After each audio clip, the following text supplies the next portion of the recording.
Alice's Adventures in Wonderland by Lewis Carroll. The Millennium Fulcrum Edition 3. 0. Contents. Chapter 1. Down the Rabbit Hole. Chapter 2. The Pool of Tears. Chapter 3. A Caucus Race and a Long Tail. Chapter 4. The Rabbit Sends in a Little Bill. Chapter 5. Advice from a Caterpillar. Chapter 6. Pig and Pepper. Chapter 7. A Mad Tea Party. Chapter 8. The Queen's Croquet Ground. Chapter 9. The Mock Turtle's Story. Chapter 10. The Lobster Quadrille. Chapter 11. Who Stole the Tarts? Chapter 12. Alice's Evidence. Chapter 1. Down the rabbit hole. Alice was beginning to get very tired of sitting by her sister on the bank, and of having nothing to do. Once or twice she had peeped into the book her sister was reading, but it had no pictures or conversations in it. For the hot day made her feel very sleepy and stupid. Whether the pleasure of making a daisy chain would be worth the trouble of getting up and picking the daisies, when suddenly a white rabbit with pink eyes ran close by her. There was nothing so very remarkable in that, nor did Alice think it so very much out of the way to hear the rabbit say to itself, oh dear, I shall be late." It occurred to her that she ought to have wondered at this, but at the time it all seemed quite natural.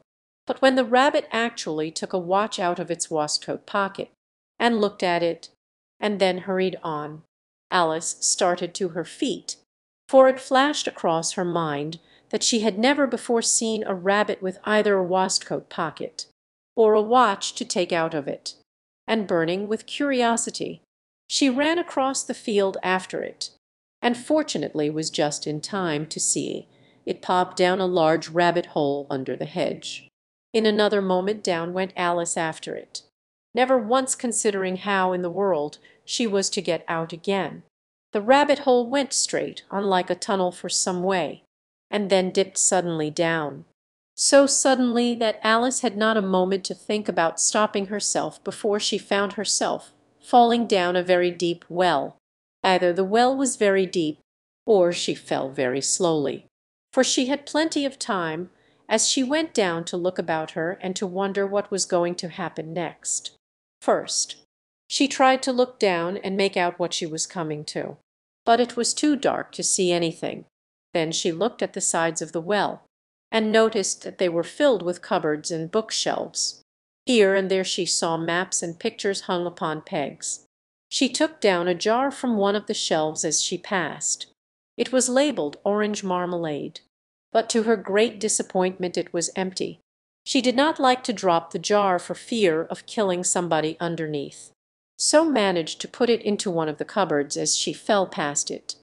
Well, after such a fall as this, I shall think nothing of tumbling downstairs. How brave they'll all think me at home. Why, I wouldn't say anything about it, even if I fell off the top of the house. Down, down, down, would the fall never come to an end? I wonder how many miles I've fallen by this time. I must be getting somewhere near the center of the earth. Let me see. That would be 4,000 miles down, I think. You see, Alice had learnt several things of this sort in her lessons in the schoolroom, and though this was not a very good opportunity for showing off her knowledge, as there was no one to listen to her, still it was good practice to say it over. Yes, that's about the right distance, but then I wonder what latitude or longitude I've got to. Alice had no idea what latitude was, or longitude either, but thought they were nice grand words to say. Presently she began again. How funny it'll seem to come out among the people that walk with their heads downward. The antipathies. I think she was rather glad there was no one listening this time, as it didn't sound at all the right word, but I shall have to ask them what the name of the country is, you know, please, ma'am. Is this New Zealand or Australia? And she tried to curtsy as she spoke. Fancy curtsying as you're falling through the air. Do you think you could manage it? And what an ignorant little girl she'll think me for asking. No, it'll never do to ask. Perhaps I shall see it written up somewhere. Down, down. There was nothing else to do. So Alice soon began talking again. Dinah'll miss me very much to-night, I should think. I hope they'll remember her saucer of milk at tea time, Dinah, my dear. I wish you were down here with me. There are no mice in the air, I'm afraid, but you might catch a bat. And that's very like a mouse, you know, but do cats eat bats? I wonder. And went on saying to herself, in a dreamy sort of way, do cats eat bats? Do cats eat bats? Do bats eat cats?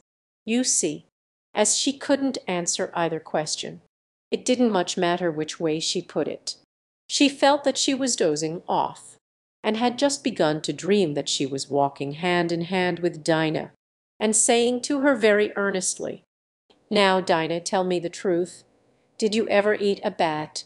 Thump, thump, down she came upon a heap of sticks and dry leaves, and the fall was over. Alice was not a bit hurt, and she jumped up on to her feet in a moment. She looked up, but it was all dark overhead. Before her was another long passage, and the white rabbit was still in sight. Hurrying down it, there was not a moment to be lost. Away went Alice like the wind, and was just in time to hear it say, as it turned a corner, "Oh, my ears and whiskers, how late it's getting!" But the rabbit was no longer to be seen. She found herself in a long, low hall, which was lit up by a row of lamps hanging from the roof. There were doors all round the hall, but they were all locked, and when Alice had been all the way down one side and up the other, trying every door, she walked sadly down the middle, wondering how she was ever to get out again. Suddenly she came upon a little three-legged table, all made of solid glass. There was nothing on it except a tiny golden key, and Alice's first thought was that it might belong to one of the doors of the hall. But, alas, either the locks were too large, or the key was too small, but at any rate it would not open any of them. However, on the second time round, she came upon a low curtain she had not noticed before, and behind it was a little door about 15 inches high. She tried the little golden key in the lock, and to her great delight it fitted. Alice opened the door and found that it led into a small passage, not much larger than a rat-hole. She knelt down and looked along the passage into the loveliest garden you ever saw. How she longed to get out of that dark hall, and wander about among those beds of bright flowers and those cool fountains! But she could not even get her head through the doorway. "It would be of very little use without my shoulders. Oh, how I wish I could shut up like a telescope! I think I could, if I only knew how to begin." You see, so many out-of-the-way things had happened lately, that Alice had begun to think that very few things indeed were really impossible. There seemed to be no use in waiting by the little door, so she went back to the table, half hoping she might find another key on it, or at any rate a book of rules for shutting people up like telescopes. This time she found a little bottle on it, which certainly was not here before, and round the neck of the bottle was a paper label, with the words "Drink me." It was all very well to say "Drink me," but the wise little Alice was not going to do that in a hurry. "No, I'll look first." For she had read several nice little histories about children who had got burnt, and eaten up by wild beasts and other unpleasant things, all because they would not remember the simple rules their friends had taught them, such as that a red-hot poker will burn you if you hold it too long, and that if you cut your finger very deeply with a knife, it usually bleeds. And she had never forgotten that, if you drink much from a bottle marked poison, sooner or later. However, this bottle was not marked poison, and finding it very nice, it had, in fact, a sort of mixed flavor of cherry tart, custard, pine-apple, roast turkey, toffee, and hot buttered toast. She very soon finished it off. "What a curious feeling!" said Alice. And so it was indeed. She was now only 10 inches high, and her face brightened up at the thought that she was now the right size for going through the little door into that lovely garden. First, however, she waited for a few minutes to see if she was going to shrink any further. She felt a little nervous about this, for it might end, you know, in my going out altogether like a candle. I wonder what I should be like then, for she could not remember ever having seen such a thing. After a while, finding that nothing more happened, she decided on going into the garden at once. But, alas for poor Alice, when she got to the door, she found she had forgotten the little golden key, and when she went back to the table for it, she found she could not possibly reach it. She could see it, and she tried her best to climb up one of the legs of the table, but it was too slippery, and when she had tired herself out with trying, the poor little thing sat down and cried. "Come, there's no use in crying like that," rather sharply. "I advise you to leave off this minute," though she very seldom followed it. And sometimes she scolded herself so severely as to bring tears into her eyes. And once she remembered trying to box her own ears for having cheated herself in a game of croquet she was playing against herself. For this curious child was very fond of pretending to be two people. But it's no use now to pretend to be two people. Why? Soon her eye fell on a little glass box that was lying under the table. She opened it, and found in it a very small cake, on which the words "Eat me" were beautifully marked in currants. "Well, I'll eat it," and said anxiously to herself, "Which way?" holding her hand on the top of her head to feel which way it was growing, and she was quite surprised to find that she remained the same size. To be sure, this generally happens when one eats cake, but Alice had got so much into the way of expecting nothing but out-of-the-way things to happen, that it seemed quite dull and stupid for life to go on in the common way.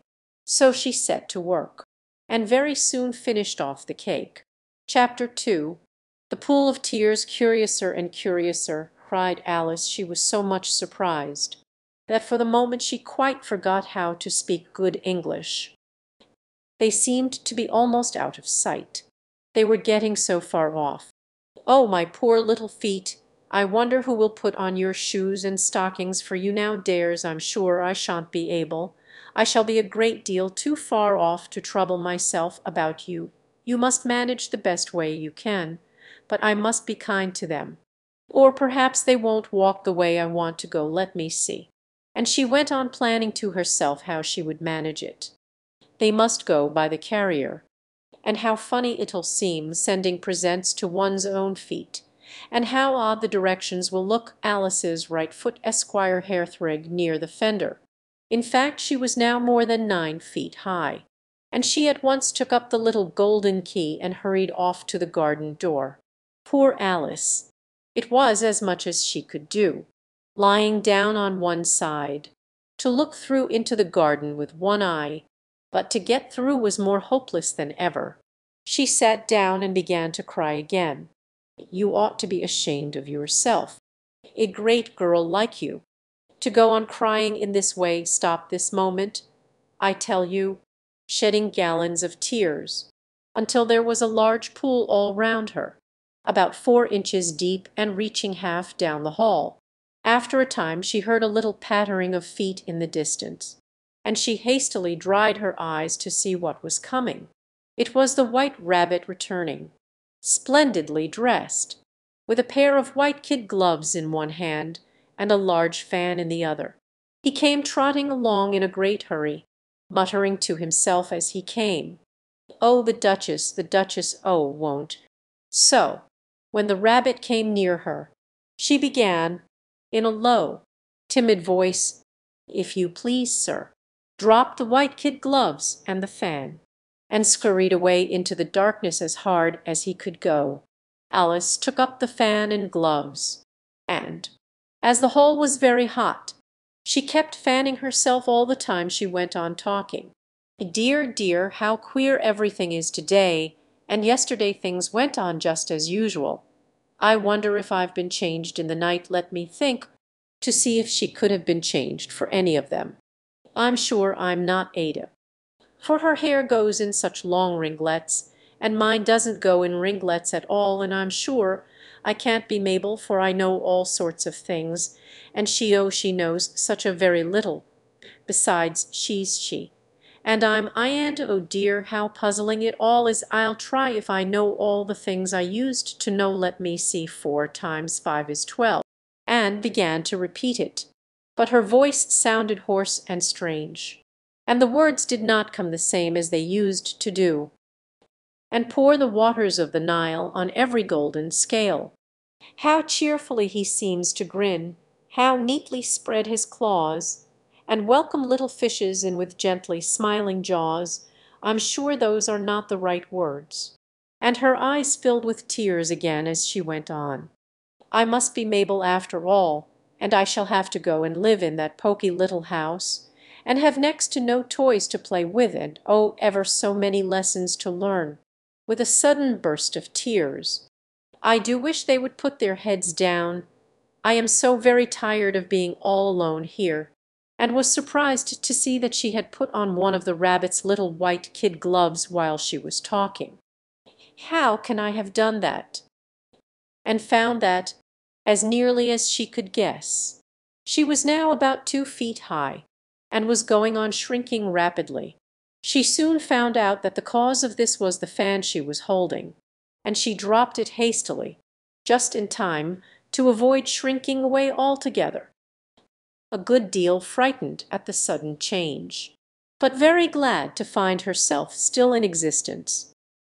But, alas! the little door was shut again, and the little golden key was lying on the glass table as before.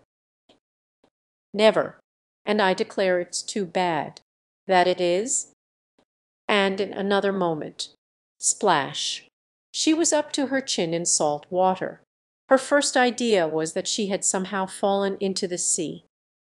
Alice had been to the seaside once in her life, and had come to the general conclusion that wherever you go to on the English coast you find a number of bathing machines in the sea, some children digging in the sand with wooden spades, then a row of lodging houses, and behind them a railway station. However, she soon made out that she was in the pool of tears which she had wept when she was 9 feet high. I wish I hadn't cried so much, as she swam about, trying to find her way out. I shall be punished for it now, I suppose, by being drowned in my own tears. That will be a queer thing, to be sure. However, everything is queer to-day. And she swam nearer to make out what it was.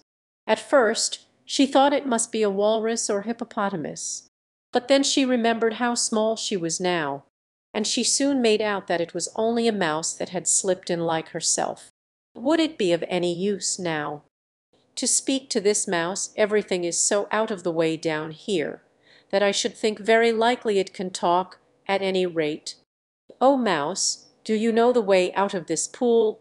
I am very tired of swimming about here, oh mouse.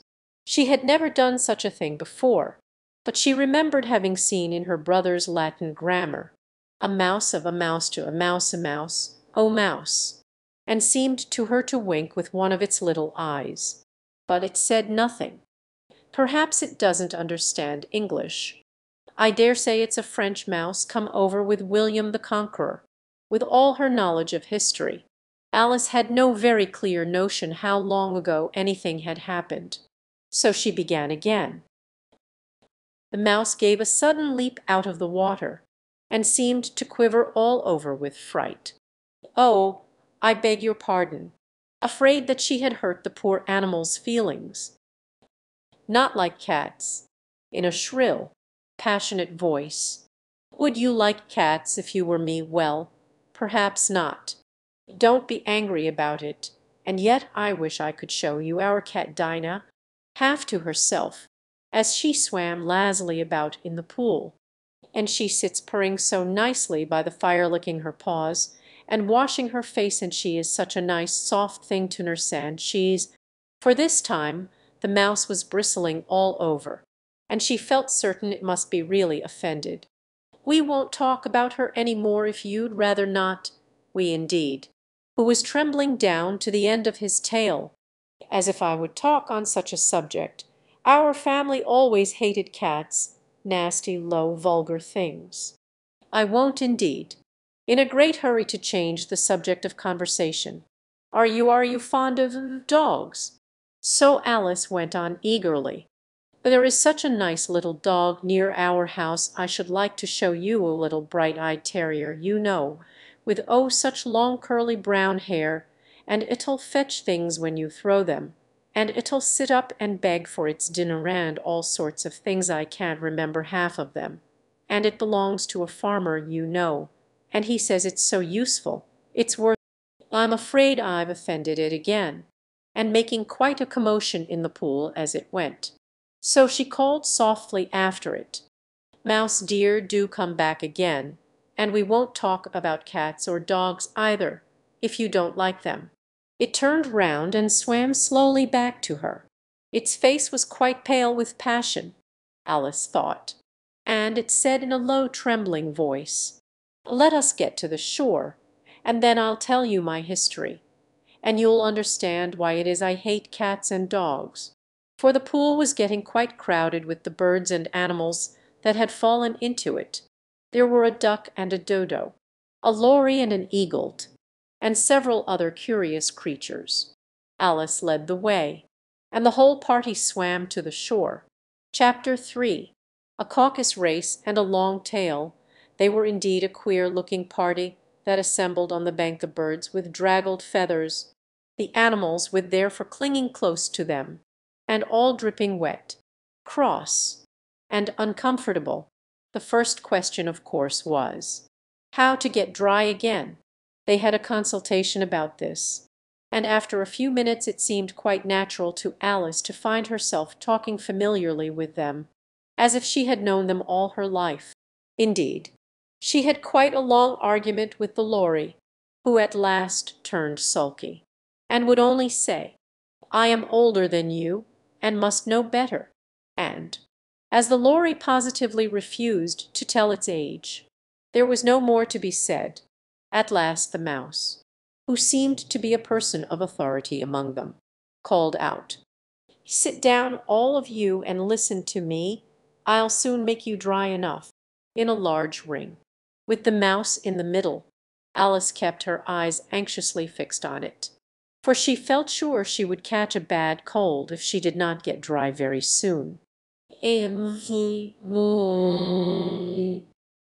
"This is the driest thing I know. Silence all round, if you please." William the Conqueror, whose cause was favoured by the Pope, was soon submitted to by the English, who wanted leaders, and had been of late much accustomed to usurpation and conquest. Edwin and Morcar, the Earls of Mercia, Northumbria, Ugg, said the lory, with a shiver, "I beg your pardon," frowning, but very politely. "Did you speak? Not I." "I thought you did." "I proceeds." Edwin and Morcar, the Earls of Mercia and Northumbria, declared for him, and even Stigand, the patriotic Archbishop of Canterbury, found it advisable. "Found it. Of course you know what it means." "I know what it means well enough. It's generally a frog or a worm. The question is, what did the Archbishop find?" But hurriedly went on, "Found it advisable to go with Edgar Atheling to meet William and offer him the crown. William's conduct at first was moderate, but the insolence of his Normans. How are you getting on now, my dear?" turning to Alice as it spoke. "As wet as ever. It doesn't seem to dry me at all, in that case." Rising to its feet, "I move that the meeting adjourn." Speak English." "I don't know the meaning of half those long words, and what's more, I don't believe you do either." Some of the other birds tittered audibly. "What I was going to say was, that the best thing to get us dry would be a caucus race." What is a caucus race? Not that she wanted much to know, but the dodo had paused as if it thought that somebody ought to speak, and no one else seemed inclined to say anything. "As you might like to try the thing yourself, some winter day. I will tell you how the dodo managed it. First it marked out a race course, in a sort of circle, and then all the party were placed along the course.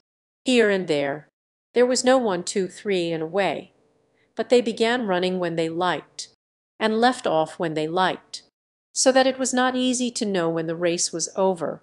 However, when they had been running half an hour or so, and were quite dry again, the dodo suddenly called out the race is over, and they all crowded round it, panting and asking.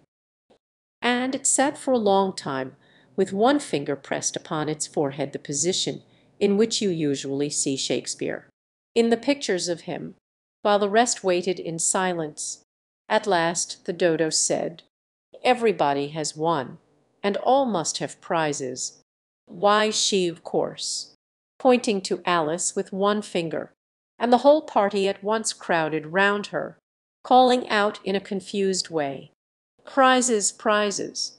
And in despair she put her hand in her pocket and pulled out a box of comfits.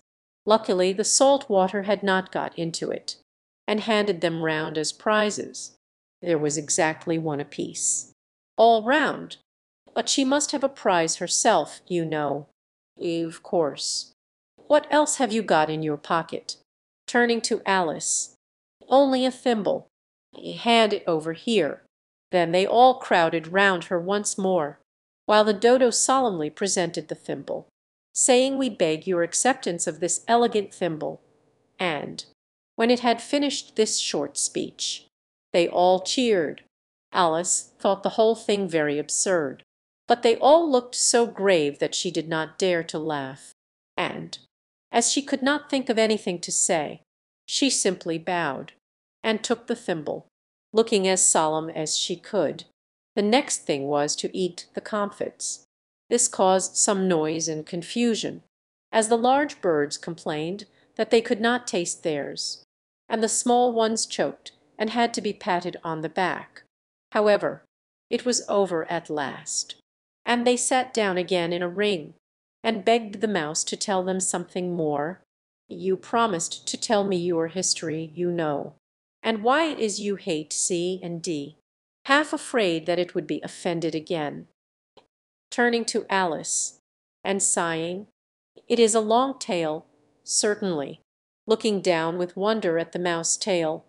"But why do you call it sad?" So that her idea of the tale was something like this. You had got to the fifth bend. I think I had not. Sharply and very angrily, always ready to make herself useful, and looking anxiously about her. "Oh, do let me help to undo it. I shall do nothing of the sort." Getting up and walking away. "You insult me by talking such nonsense. I didn't mean it. But you're so easily offended, you know. Please come back and finish your story." And the others all joined in chorus, "Yes, please do," and walked a little quicker. What a pity it wouldn't stay, as soon as it was quite out of sight, and an old crab took the opportunity of saying to her daughter, "Ah, my dear, let this be a lesson to you never to lose your temper. Hold your tongue, ma," a little snappishly. "You are enough to try the patience of an oyster. I wish I had our Dinah here, I know I do," addressing nobody in particular. "She'd soon fetch it back. And who is Dinah?" Alice replied eagerly, for she was always ready to talk about her pet. "Dinah's our cat, and she's such a capital one for catching mice you can't think. And oh, I wish you could see her after the birds. Why, she'll eat a little bird as soon as look at it." Some of the birds hurried off at once.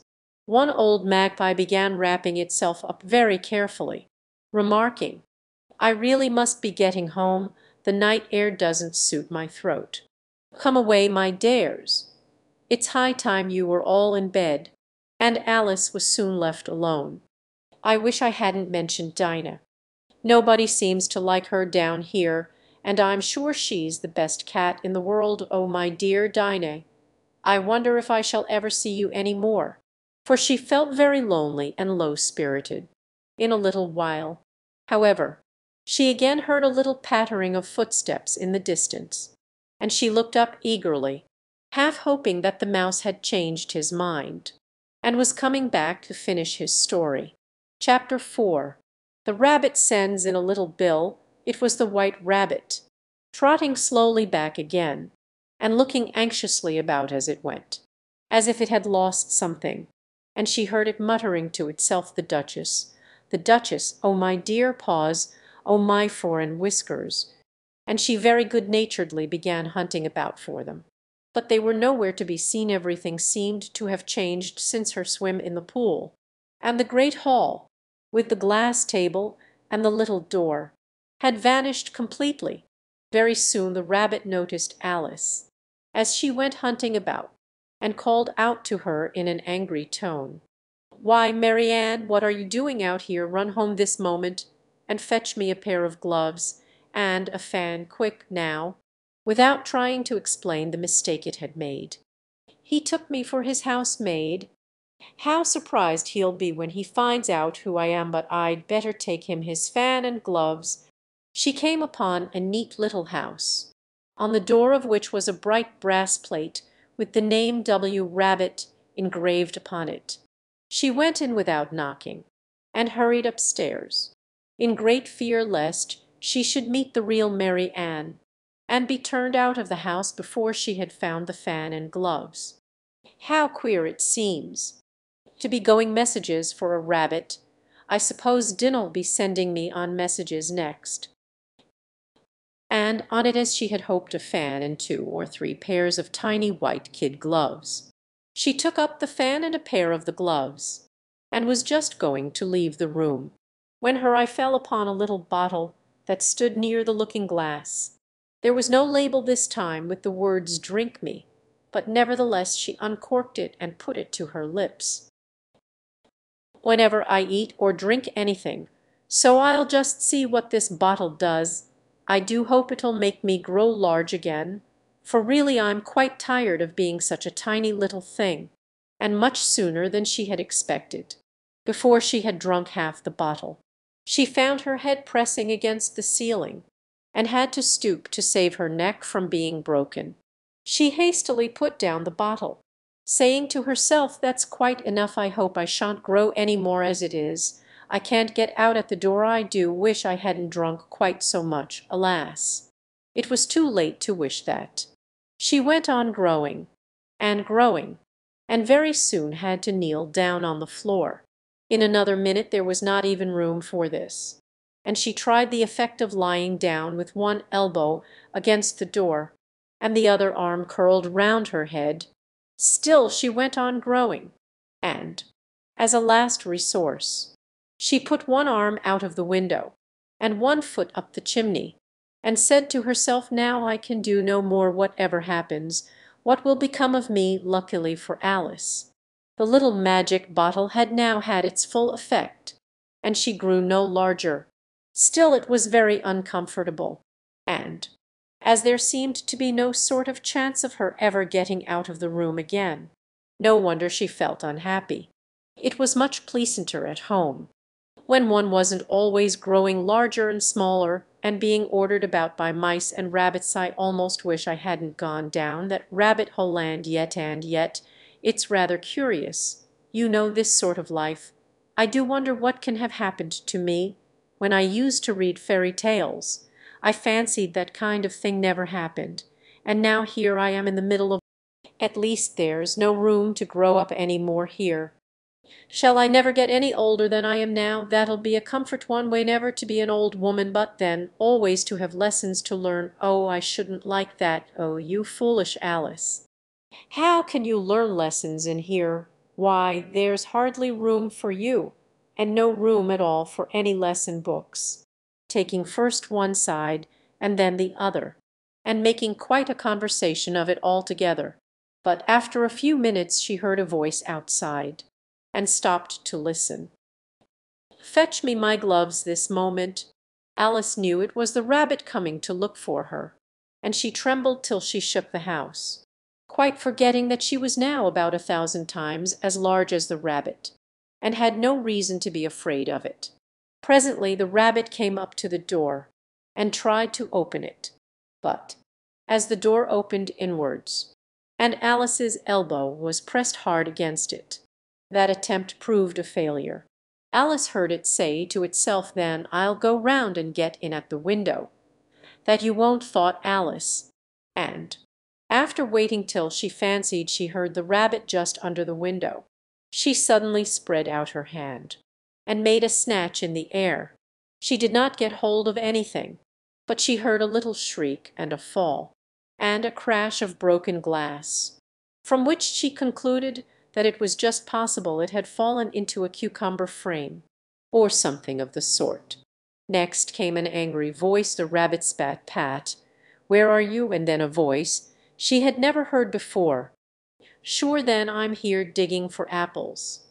"Your honour digging for apples, indeed. Here, come and help me out of this. Now tell me, Pat, what's that in the window?" "Sure it's an arm." "Sure it does, your honour, but it's an arm for all that. Well, it's got no business there. At any rate, go and take it away." And Alice could only hear whispers now and then, such as, "I don't like it, your honour, at all, at all. Do as I tell you, you coward," and made another snatch in the air. This time there were two little shrieks, and more sounds of broken glass. "I wonder what they'll do next. As for pulling me out of the window, I only wish they could. I'm sure I don't want to stay in here any longer." At last came a rumbling of little cartwheels, and the sound of a good many voices all talking together. She made out the words, "Where's the other ladder? Why, I hadn't to bring but one bill's got the other bill. Fetch it here, lad. Here, put 'em up at this corner, note I. 'Em together first. They don't reach half high enough yet. Oh, they'll do well enough, don't be particular. Here, Bill, catch hold of this rope. Shy, they seem to put everything upon Bill. I wouldn't be in Bill's place for a good deal. This fireplace is narrow, to be sure, but I think I can kick a little," and waited till she heard a little animal, she couldn't guess of what sort it was, scratching and scrambling about in the chimney close above her. Then, saying to herself, "This is Bill," she gave one sharp kick, and waited to see what would happen next. The first thing she heard was a general chorus of "There goes Bill." Then the rabbit's voice along, "Catch him, you by the hedge." Then silence, and then another confusion of voices. "Hold up his head, Brandy, now don't choke him. How was it, old fellow? What happened to you? Tell us all about it." Last came a little feeble, squeaking voice, "I hardly know no more. Thank ye. I'm better now, but I'm a deal too flustered to tell you. All I know is something comes at me like a jack in the box, and up I goes like a sky-rocket." "So you did, old fellow. We must burn the house down." And Alice called out as loud as she could, "If you do, I'll set Dinah at you." And Alice thought to herself, "I wonder what they will do next. If they had any sense, they'd take the roof off." They began moving about again, and Alice heard the rabbit say, "A barrowful will do to begin with." A barrowful of what? But she had not long to doubt, for the next moment a shower of little pebbles came rattling in at the window, and some of them hit her in the face. "I'll put a stop to this," and shouted out, "You'd better not do that again." Alice noticed with some surprise that the pebbles were all turning into little cakes as they lay on the floor, and a bright idea came into her head. "If I eat one of these cakes, it's sure to make some change in my size, and as it can't possibly make me larger, it must make me smaller, I suppose," and was delighted to find that she began shrinking directly, as soon as she was small enough to get through the door. She ran out of the house, and found quite a crowd of little animals and birds waiting outside. The poor little lizard, Bill, was in the middle, being held up by two guinea pigs, who were giving it something out of a bottle. They all made a rush at Alice the moment she appeared, but she ran off as hard as she could, and soon found herself safe in a thick wood. "The first thing I've got to do," as she wandered about in the wood, "is to grow to my right size again, And the second thing is to find my way into that lovely garden. I think that will be the best plan." "No doubt," and very neatly and simply arranged. The only difficulty was that she had not the smallest idea how to set about it. And while she was peering about anxiously among the trees, a little sharp bark just over her head made her look up in a great hurry. An enormous puppy was looking down at her with large round eyes, and feebly stretching out one paw, trying to touch her. A poor little thing, in a coaxing tone, and she tried hard to whistle to it. But she was terribly frightened all the time at the thought that it might be hungry, in which case it would be very likely to eat her up in spite of all her coaxing. Hardly knowing what she did, she picked up a little bit of stick and held it out to the puppy, whereupon the puppy jumped into the air off all its feet at once, with a yelp of delight, and rushed at the stick, and made believe to worry it. Then Alice dodged behind a great thistle, to keep herself from being run over, and the moment she appeared on the other side, the puppy made another rush at the stick, and tumbled head over heels in its hurry to get hold of it. Then Alice, thinking it was very like having a game of play with a cart horse, and expecting every moment to be trampled under its feet, ran round the thistle again. Then the puppy began a series of short charges at the stick, running a very little way forwards each time and a long way back, and barking hoarsely all the while, till at last it sat down a good way off, panting, with its tongue hanging out of its mouth, and its great eyes half shut. This seemed to Alice a good opportunity for making her escape, so she set off at once, and ran till she was quite tired and out of breath, and till the puppy's bark sounded as she leant against a buttercup to rest herself, and fanned herself with one of the leaves. If I'd only been the right size to do it. Oh dear, I'd nearly forgotten that I've got to grow up again. Let me see, how is it to be managed? I suppose I ought to eat or drink something or other, but the great question is what? What? Alice looked all round her at the flowers and the blades of grass, but she did not see anything that looked like the right thing to eat or drink under the circumstances. There was a large mushroom growing near her, about the same height as herself, and when she had looked under it, and on both sides of it, and behind it, it occurred to her that she might as well look and see what was on the top of it. She stretched herself up on tiptoe, and peeped over the edge of the mushroom, and her eyes immediately met those of a large blue caterpillar, that was sitting on the top with its arms folded, quietly smoking a long hookah, and taking not the smallest notice of her or of anything else. Chapter 5.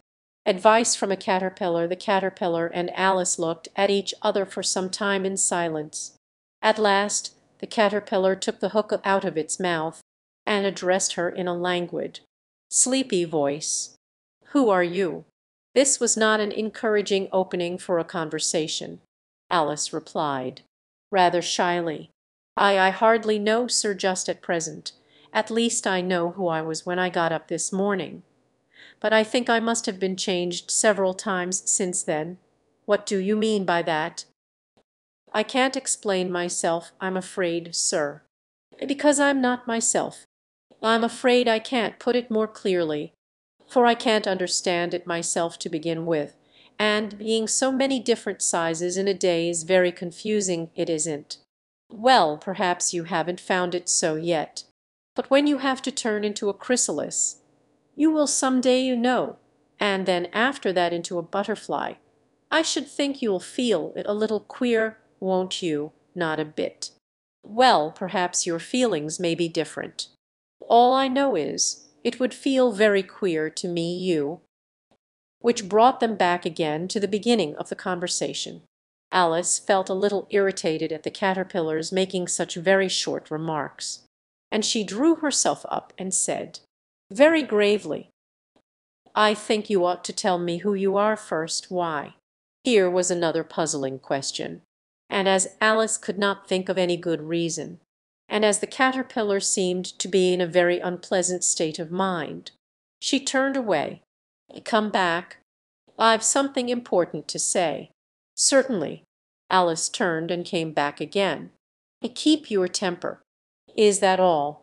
Swallowing down her anger as well as she could, Alice thought she might as well wait, as she had nothing else to do, and perhaps after all it might tell her something worth hearing. For some minutes it puffed away without speaking, but at last it unfolded its arms, took the hook out of its mouth again, and said, "So you think you're changed. I can't remember things as I used, and I don't keep the same size for 10 minutes together, can't remember what things. Well, I've tried to say, how doth the little busy bee?" "Repeat, you are old, Father William." Alice folded her hands and began, "You are old, Father William, and your hair has become very white, and yet you incessantly stand on your head. Do you think, at your age, it is right? In my youth I feared it might injure the brain, but now that I'm perfectly sure I have none, why, I do it again and again. You are old, as I mentioned before, and have grown most uncommonly fat yet," as he shook his grey locks. "I kept all my limbs very supple by the use of this ointment, 1 shilling the box. Allow me to sell you a couple. You are old, and your jaws are too weak for anything tougher than suit, yet you finished the goose with the bones and the beak. Pray, how did you manage to do it? In my youth I took to the law and argued each case with my wife. One would hardly suppose that I was as steady as ever, yet you balanced an eel on the end of your nose. What made you so awfully clever? I have answered 3 questions, and that is enough. Don't give yourself airs. Do you think I can listen all day to such stuff? Be off." "Not quite right, I'm afraid." Timidly, and there was silence for some minutes. The caterpillar was the first to speak. "What size do you want to be?" "Oh, I'm not particular as to size. Only one doesn't like changing so often." Alice said nothing. She had never been so much contradicted in her life before, and she felt that she was losing her temper. "Are you content now?" "Well, I should like to be a little larger, sir, if you wouldn't mind." Rearing itself upright as it spoke, it was exactly 3 inches high, and she thought of herself. "You'll get used to it in time." And it put the hook into its mouth and began smoking again. This time Alice waited patiently until it chose to speak again. In a minute or two the caterpillar took the hook out of its mouth and yawned once or twice, and shook itself. Then it got down off the mushroom and crawled away in the grass, merely remarking as it went, "One side will make you grow taller, and the other side will make you grow shorter." One side of what? The other side of what? Just as if she had asked it aloud, and in another moment it was out of sight. Alice remained looking thoughtfully at the mushroom for a minute, trying to make out which were the 2 sides of it, and as it was perfectly round, she found this a very difficult question. However, at last she stretched her arms round it as far as they would go, and broke off a bit of the edge with each hand, and nibbled a little of the right-hand bit to try the effect. The next moment she felt a violent blow underneath her chin. It had struck her foot. She was a good deal frightened by this very sudden change, but she felt that there was no time to be lost, as she was shrinking rapidly. So she set to work at once to eat some of the other bit.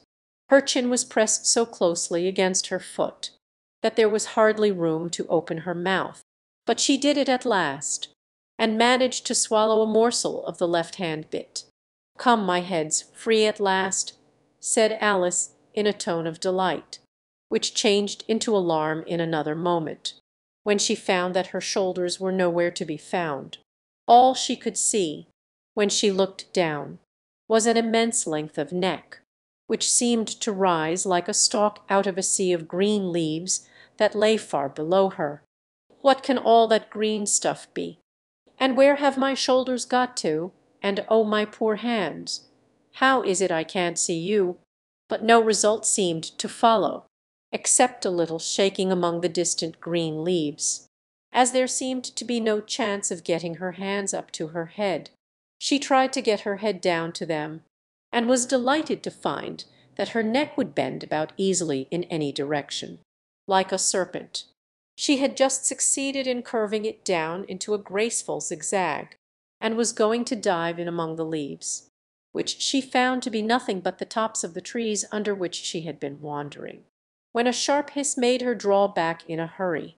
A large pigeon had flown into her face, and was beating her violently with its wings. "Am not a serpent.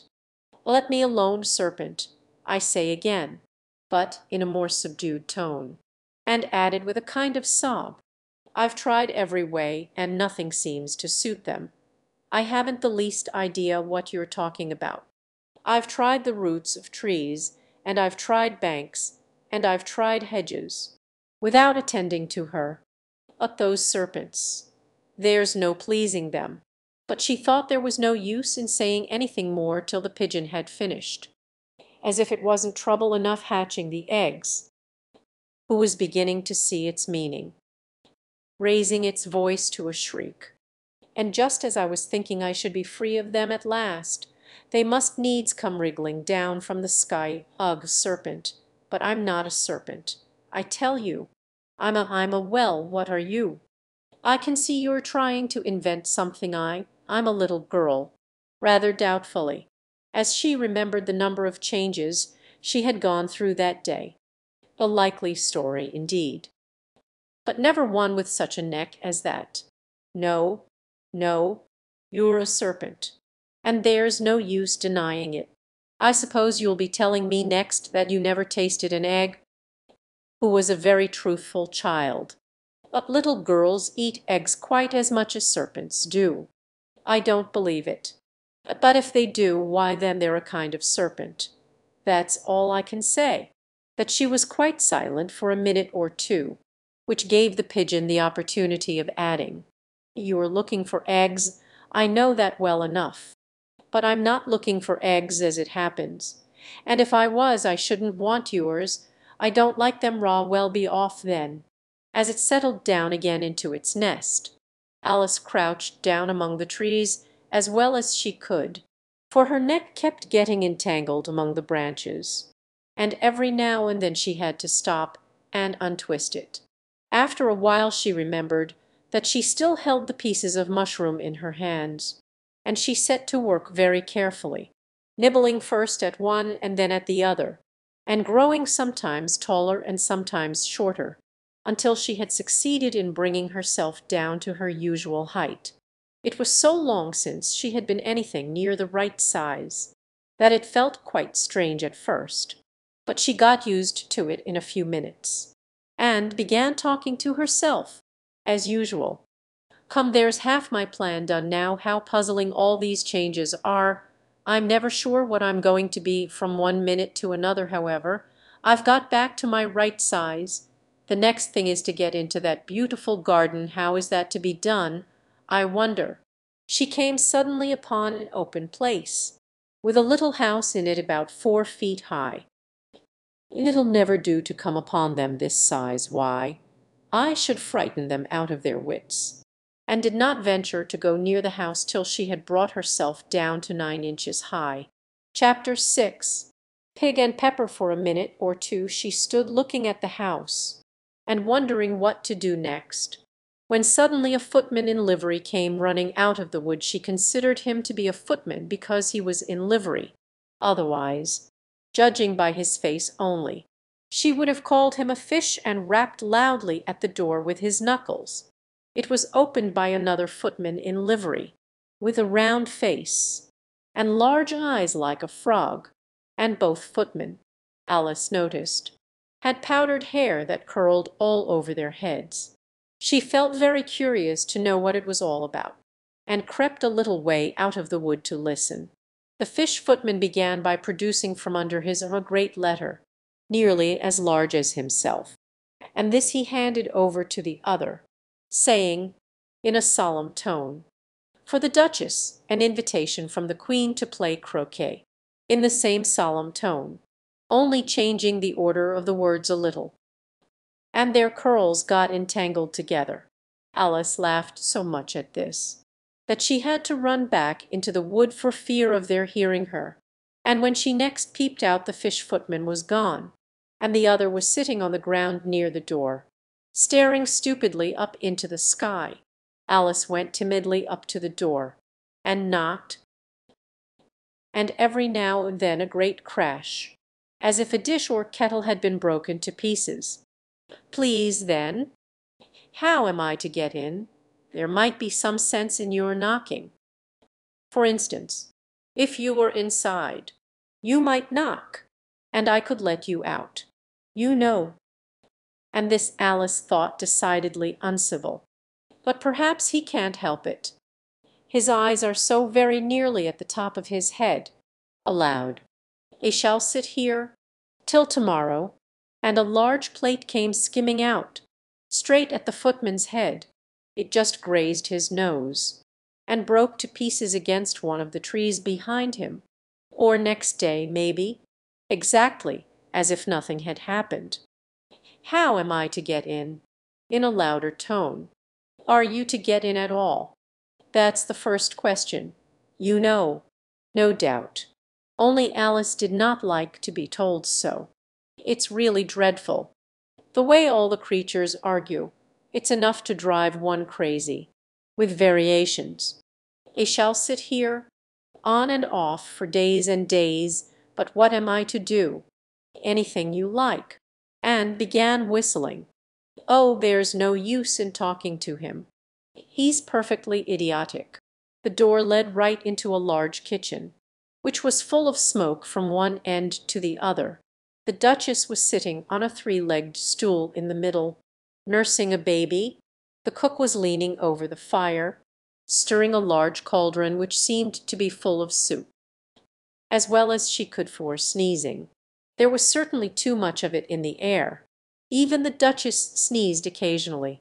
And as for the baby, it was sneezing and howling alternately without a moment's pause. The only things in the kitchen that did not sneeze were the cook, and a large cat which was sitting on the hearth and grinning from ear to ear. "Please, would you tell me?" a little timidly, for she was not quite sure whether it was good manners for her to speak first. "Why your cat grins like that. It's a Cheshire cat, and that's why pig." But she saw in another moment that it was addressed to the baby, and not to her, so she took courage, and went on again.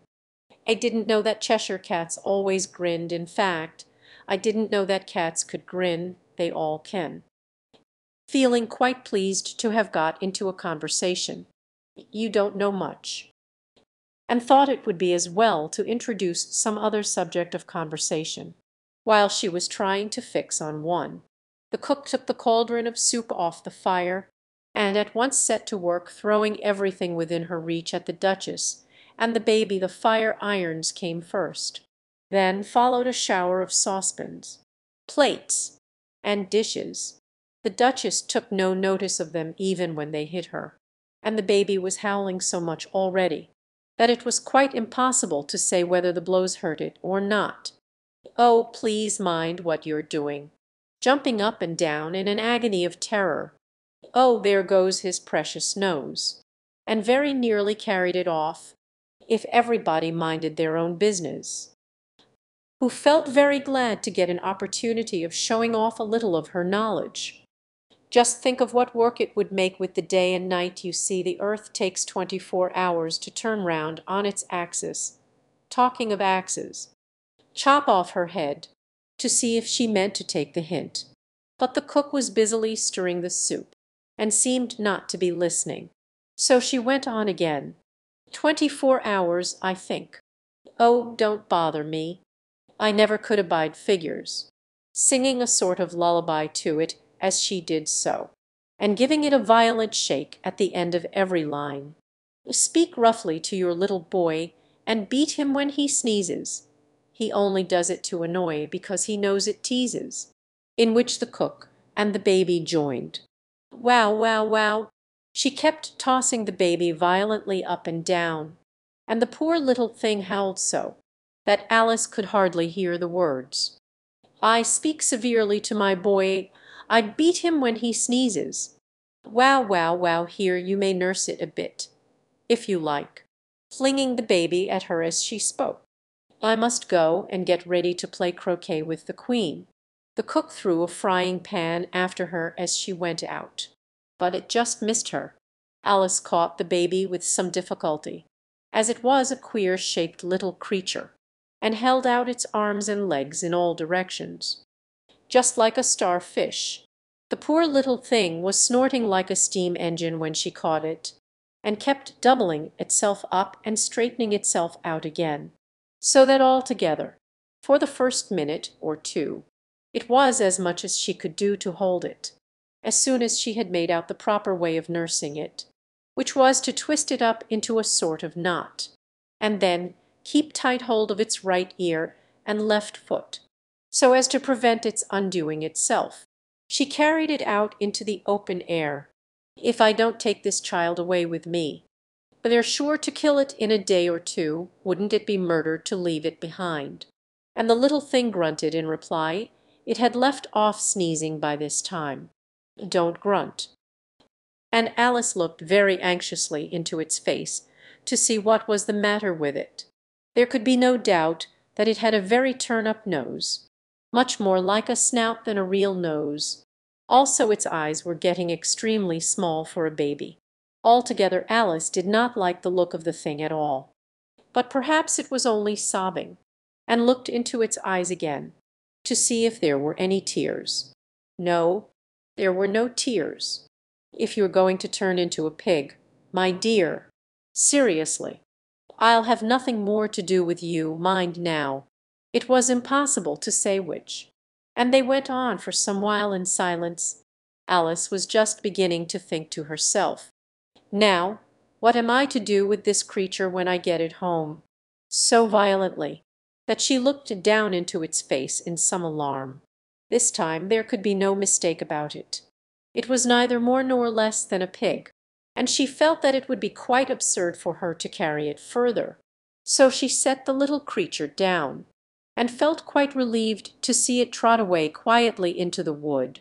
If it had grown up, it would have made a dreadfully ugly child, but it makes rather a handsome pig, I think, who might do very well as pigs, and was just saying to herself, if one only knew the right way to change them. The cat only grinned when it saw Alice. It looked good-natured, she thought. Still it had very long claws and a great many teeth, so she felt that it ought to be treated with respect. Cheshire Puss, rather timidly, as she did not at all know whether it would like the name. However, it only grinned a little wider. "Come, it's pleased so far." And she went on. "Would you tell me which way I ought to go from here?" "I don't much care where." "Oh, you're sure to do that?" Alice felt that this could not be denied, so she tried another question. "What sort of people live about here in that direction?" waving its right paw round. "Lives a hatter, and in that direction. Lives a March hare, visit either you like. They're both mad, but I don't want to go among mad people." "Oh, you can't help that. We're all mad here. I'm mad. You're mad. How do you know I'm mad?" "You must be, or you wouldn't have come here. However," she went on, "and how do you know that you're mad, to begin with?" said the cat. "A dog's not mad, you grant that, I suppose so. Well, then, you see, a dog growls when it's angry and wags its tail when it's pleased.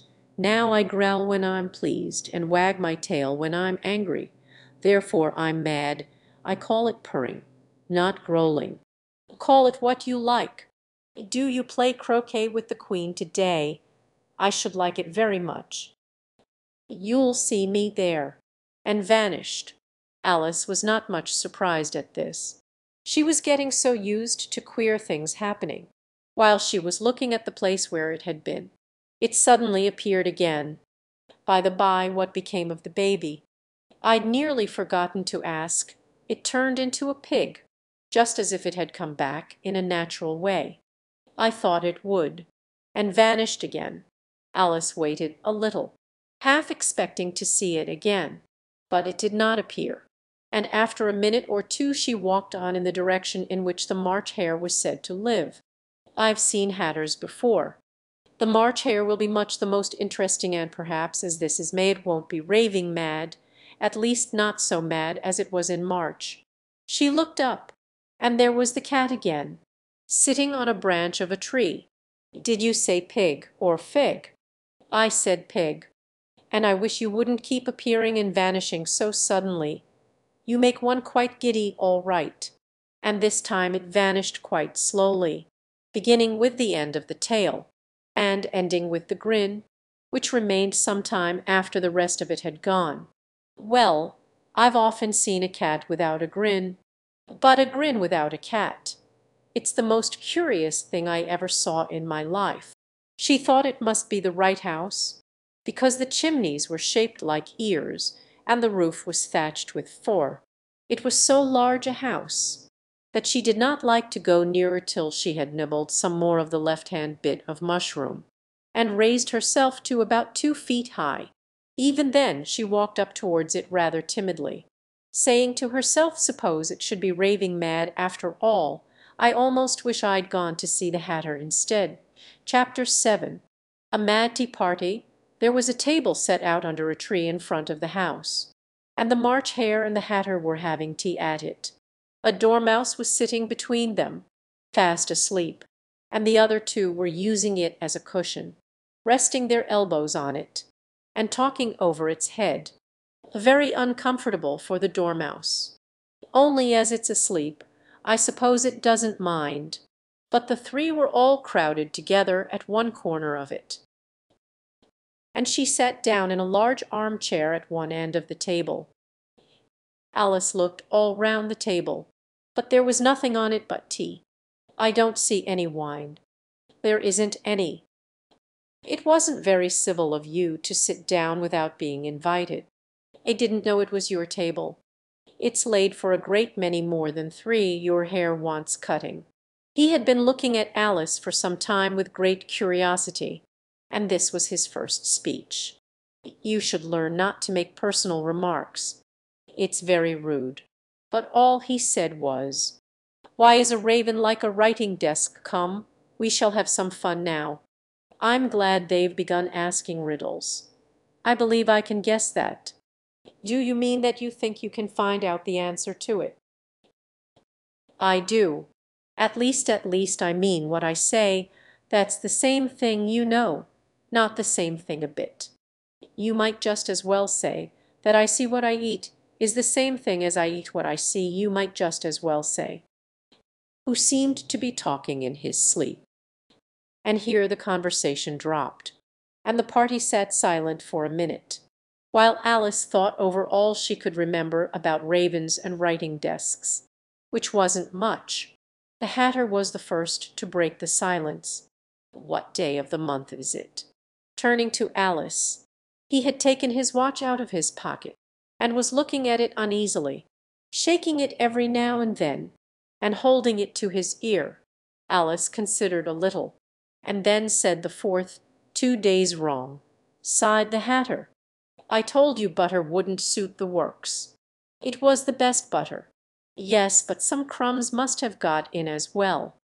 You shouldn't have put it in with the bread knife." Then he dipped it into his cup of tea, and looked at it again, but he could think of nothing better to say than his first remark. "It was the best butter, you know." What a funny watch! It tells the day of the month, and doesn't tell what o'clock it is. Why should it? Does your watch tell you what year it is? Of course not. Alice felt dreadfully puzzled. The hatter's remark seemed to have no sort of meaning in it, and yet it was certainly English. "I don't quite understand you," as politely as she could. And he poured a little hot tea upon its nose. The dormouse shook its head impatiently, and said, without opening its eyes, Of course, just what I was going to remark myself. Have you guessed the riddle yet?" Turning to Alice again. "No, I give it up." "What's the answer?" "I haven't the slightest idea." Alice sighed wearily. "I think you might do something better with the time." "If you knew time as well as I do, you wouldn't talk about wasting it," it's him. "I don't know what you mean." "Of course you don't," tossing his head contemptuously.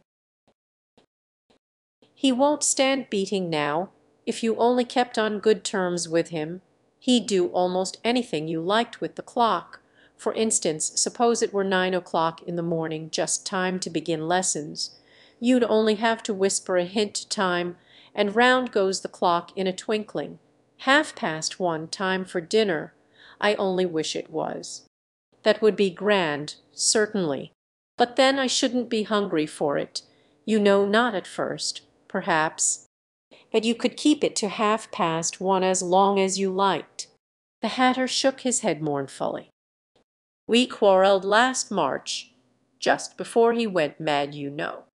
It was at the great concert given by the Queen of Hearts, and I had to sing Twinkle, Twinkle Little Bat. How I wonder what you're at. You know the song, perhaps. I've heard something like it. It goes on, you know.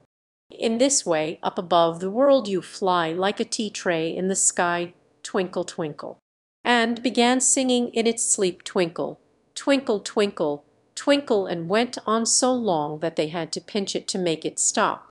Well, I'd hardly finished the first verse, when the Queen jumped up and bawled out, "How dreadfully savage! He won't do a thing I ask. Is that the reason so many tea things are put out here?" "Yes, that's it. It's always tea time, and we've no time to wash the things between whiles. Then you keep moving round, I suppose." Suppose we change the subject?" Yawning. "I'm getting tired of this. I vote the young lady tells us a story. I'm afraid I don't know one." Rather alarmed at the proposal. "Wake up, Dormouse." The Dormouse slowly opened his eyes. "I wasn't asleep." Feeble voice. "I heard every word you fellows were saying. Tell us a story." "Yes, please do." "Or you'll be asleep again before it's done. Once upon a time there were 3 little sisters, and their names were Elsie, Lacie, and Tilly, and they lived at the bottom of a well. What did they live on? Who always took a great interest in questions of eating and drinking. They lived on treacle." After thinking a minute or two, "They couldn't have done that, you know. They'd have been ill, so they were. Very ill." But it puzzled her too much, so she went on, very earnestly, "I've had nothing yet." "It's very easy to take more than nothing. Nobody asked your opinion." Alice did not quite know what to say to this, so she helped herself to some tea and bread and butter, and then turned to the Dormouse, and repeated her question, and then said, "It was a treacle well, there's no such thing." But the Hatter and the March Hare went sheesh, and the Dormouse sulkily remarked, "If you can't be civil." "No, please go on. I won't interrupt again. I dare say there may be one indeed." However, he consented to go on. "And so these 3 little sisters, they were learning to draw, you know. What did they draw?" Quite forgetting her promise. "Treacle. Without considering it all this time. I want a clean cup." He moved on as he spoke, and the Dormouse followed him. The March Hare moved into the Dormouse place, and Alice rather unwillingly took the place of the March Hare. The Hatter was the only one who got any advantage from the change, and Alice was a good deal worse off than before, as the March Hare had just upset the milk jug into his plate. Alice did not wish to offend the Dormouse again, so she began very cautiously, "But I don't understand. You can draw water out of a water well, so I should think you could draw treacle out of a treacle well, stupid." But they were in the well, not choosing to notice this last remark. Of course they were. that she let the Dormouse go on for some time without interrupting it.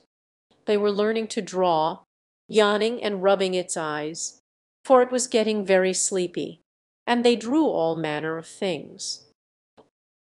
Alice was silent. The Dormouse had closed its eyes by this time, and was going off into a doze, but, on being pinched by the Hatter, it woke up again with a little shriek, and went on. That begins with an M, such as mouse traps, and the moon and memory and muckness. You know you say things are much of a muckness. Very much confused. This piece of rudeness was more than Alice could bear. She got up in great disgust, and walked off. The Dormouse fell asleep instantly, and neither of the others took the least notice of her going, though she looked back once or twice, half hoping that they would call after her. The last time she saw them, they were trying to put the Dormouse into the teapot. At any rate, I'll never go there again. It's the stupidest tea party I ever was at in all my life. She noticed that one of the trees had a door leading right into it. But everything's curious to-day. I think I may as well go in at once. Once more she found herself in the long hall, and close to the little glass table. Now, I'll manage better this time, and began by taking the little golden key, and unlocking the door that led into the garden. Then she went to work nibbling at the mushroom. She had kept a piece of it in her pocket till she was about a foot high. Then she walked down the little passage, and then she found herself at last in the beautiful garden, among the bright flower beds and the cool fountains. Chapter 8. The Queen's croquet ground. A large rose tree stood near the entrance of the garden. The roses growing on it were white, but there were 3 gardeners at it, busily painting them red. Alice thought this a very curious thing, and she went nearer to watch them. And just as she came up to them she heard one of them say, "Look out now, 5, don't go splashing paint over me like that, I couldn't help it," in a sulky tone. On which 7 looked up and said, "That's right, 5. That's none of your business." Yes, it is his business, and I'll tell him it was for bringing the cooked tulip roots instead of onions, and had just begun well of all the unjust things when his eye chanced to fall upon Alice, as she stood watching them, and he checked himself suddenly. The others looked round also, and all of them bowed low. "Would you tell me," a little timidly, "why you are painting those roses?" But looked at 2.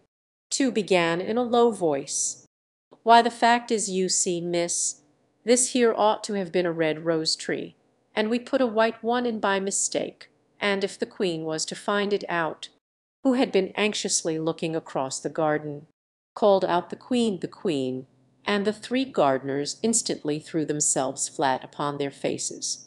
There was a sound of many footsteps, and Alice looked round, eager to see the Queen. First came 10 soldiers carrying clubs.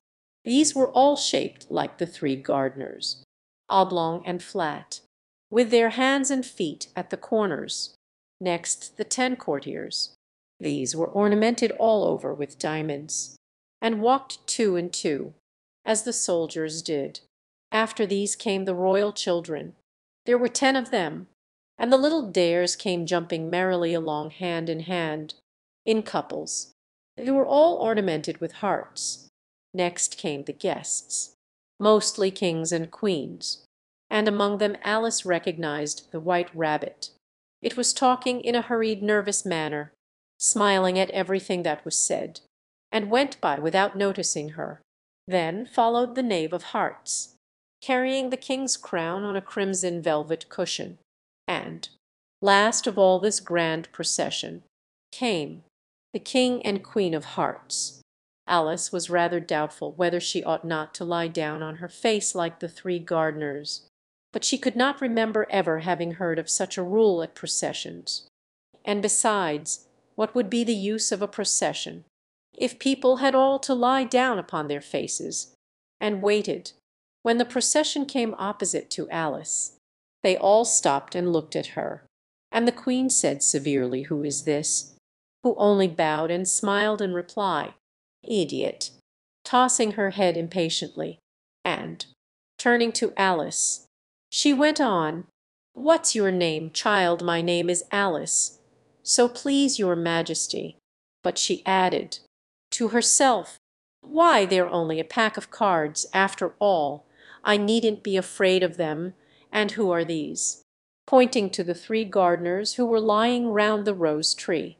For, you see, as they were lying on their faces, and the pattern on their backs was the same as the rest of the pack, she could not tell whether they were gardeners, or soldiers, or courtiers, or three of her own children. "How should I know?" surprised at her own courage. "It's no business of mine." And, after glaring at her for a moment like a wild beast, screamed off with her head off. "Nonsense," said Alice, very loudly and decidedly, and the queen was silent. The king laid his hand upon her arm, and timidly said, "Consider, my dear, she is only a child." The queen turned angrily away from him, and said to the knave, "Turn them over." Very carefully, with one foot, he get up, in a shrill, loud voice, and the three gardeners instantly jumped up, and began bowing to the king, the queen, the royal children, and everybody else. "Leave off that. You make me giddy." Turning to the rose tree, she went on, in a very humble tone, going down on one knee as he spoke. "We were trying, I see," who had meanwhile been examining the roses, "off with their heads, three of the soldiers remaining behind to execute the unfortunate gardeners, who ran to Alice for protection. You shan't be beheaded." And she put them into a large flower pot that stood near. The three soldiers wandered about for a minute or two, looking for them, and then quietly marched off after the others. "Are their heads off?" "If it please your majesty." "Can you play croquet?" and looked at Alice, as the question was evidently meant for her. "Yes." "Come on, then." And Alice joined the procession, wondering very much what would happen next. It's a very fine day." She was walking by the White Rabbit, who was peeping anxiously into her face. "Very." "Where's the Duchess?" "Hush, hush." Hurried tone. He looked anxiously over his shoulder as he spoke, and then raised himself upon tiptoe, put his mouth close to her ear, and whispered, "She's under sentence of execution." "What for?" said Alice. "Did you say what a pity?" "No, I didn't. I don't think it's at all a pity. I said what for she boxed the queen's ears." Alice gave a little scream of laughter. "Oh, hush. The queen will hear you. You see, she came rather late, and the queen said, 'Get to your places.'" And people began running about in all directions, tumbling up against each other. However, they got settled down in a minute or two, and the game began. Alice thought she had never seen such a curious croquet ground in her life. It was all ridges and furrows. The balls were live hedgehogs, the mallets live flamingoes, and the soldiers had to double themselves up to make the arches. The chief difficulty Alice found at first was in managing her flamingo. She succeeded in getting its body tucked away, comfortably enough, under her arm, with its legs hanging down, but generally just as she had got its neck nicely straightened out, and was going to give the hedgehog a blow with its head, it would twist itself round and look up in her face, with such a puzzled expression that she could not help bursting out laughing. And when she had got its head down, and was going to begin again, it was very provoking to find that the hedgehog had unrolled itself, and was in the act of crawling away. Besides all this, there was generally a ridge or furrow in the way wherever she wanted to send the hedgehog to, and, as the doubled-up soldiers were always getting up, Alice soon came to the conclusion that it was a very difficult game indeed. The players all played at once without waiting for turns, quarrelling all the while, and fighting for the hedgehogs, and in a very short time the queen was in a furious passion, and went stamping about, and shouting off with his head. Alice began to feel very uneasy. To be sure, she had not as yet had any dispute with the queen, but she knew that it might happen any minute. And then, what would become of me? They're dreadfully fond of beheading people here. The great wonder is that there's any one left alive. And wondering whether she could get away without being seen, when she noticed a curious appearance in the air. It puzzled her very much at first, but after watching it a minute or two, she made it out to be a grin, and she said to herself, "It's the Cheshire Cat. Now I shall have somebody to talk to. How are you getting on?" As soon as there was mouth enough for it to speak with, Alice waited till the eyes appeared, and then nodded. It's no use speaking to it till its ears have come, or at least one of them. And then Alice put down her flamingo, and began an account of the game, feeling very glad she had someone to listen to her. The cat seemed to think that there was enough of it now in sight, and no more of it appeared. "I don't think they play at all fairly," in rather a complaining tone, "and they all quarrel so dreadfully one can't hear oneself speak. At least, if there are, nobody attends to them, and you've no idea how confusing it is, all the things being alive. For instance, there's the arch I've got to go through next, walking about at the other end of the ground, and I should have croqueted the queen's hedgehog just now, only it ran away when it saw mine coming. She's so extremely listening," so she went on, "likely to win, that it's hardly worth while finishing the game." Going up to Alice, and looking at the cat's head with great curiosity. "It's a friend of mine, a Cheshire cat. However, it may kiss my hand if it likes. I'd rather not. Don't be impertinent, and don't look at me like that. A cat may look at a king. I've read that in some book, but I don't remember where. Well, it must be removed." And he called the queen, who was passing at the moment. "My dear, I wish you would have this cat removed, great or small. Off with his head, without even looking round. I'll fetch the executioner myself." And he hurried off. Alice thought she might as well go back and see how the game was going on, as she heard the queen's voice in the distance, screaming with passion. She had already heard her sentence 3 of the players to be executed for having missed their turns, and she did not like the look of things at all, as the game was in such confusion that she never knew whether it was her turn or not. So she went in search of her hedgehog. The hedgehog was engaged in a fight with another hedgehog, which seemed to Alice an excellent opportunity for croqueting one of them with the other. The only difficulty was that her flamingo was gone across to the other side of the garden, where Alice could see it trying in a helpless sort of way to fly up into a tree. By the time she had caught the flamingo and brought it back, the fight was over, and both the hedgehogs were out of sight, that it might not escape again, and went back for a little more conversation with her friend.